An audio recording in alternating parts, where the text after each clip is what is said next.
Speaker తీర్పును స్వాగతిస్తున్నామన్నారు Kadiyam Srihari. Speaker తీర్పుతో BRS వేసిన కేసు చట్టబద్ధం కాదని తేలిపోయిందన్నారు.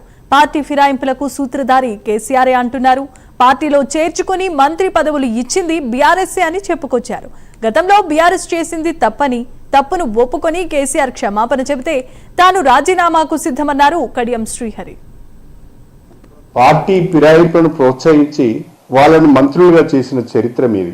ఉమ్మడి ఆంధ్రప్రదేశ్ లో జరగనన్ని పార్టీ ఫిరాయింపులు తెలంగాణ రాష్ట్రం ఏర్పడిన తర్వాత జరిగినాయి. పార్టీ ఫిరాయింపులకు సూత్రధారి మీరు, పార్టీ ఫిరాయింపులను ప్రోత్సహించింది మీరు. తెలంగాణలో ఏ ఒక్క రాజకీయ పార్టీ కూడా ఉండకూడదు అని అన్ని రాజకీయ పార్టీల యొక్క శాసనసభ పక్షాలను పార్టీలో చేర్చుకున్నది మీరు. ఆనాడు మీరు చేసింది నైతికంగా, రాజ్యాంగపరంగా, నైతికంగా, రాజకీయంగా తప్పని మీరు భావిస్తే మీరు తెలంగాణ ప్రజలకు గతంలో నేను చేసింది పొరపాటు, నన్ను క్షమించండి అని మీరు ప్రజలను కోరితే మీకు కావాల్సింది నా రాజీనామే. కాబట్టి మీరు తెలంగాణ ప్రజలకు క్షమాపణ చెప్పిన మరుక్షణమే నేను రాజీనామా చేసి ఉప ఎన్నికలు వెళ్ళడానికి సిద్ధంగా ఉన్నాను.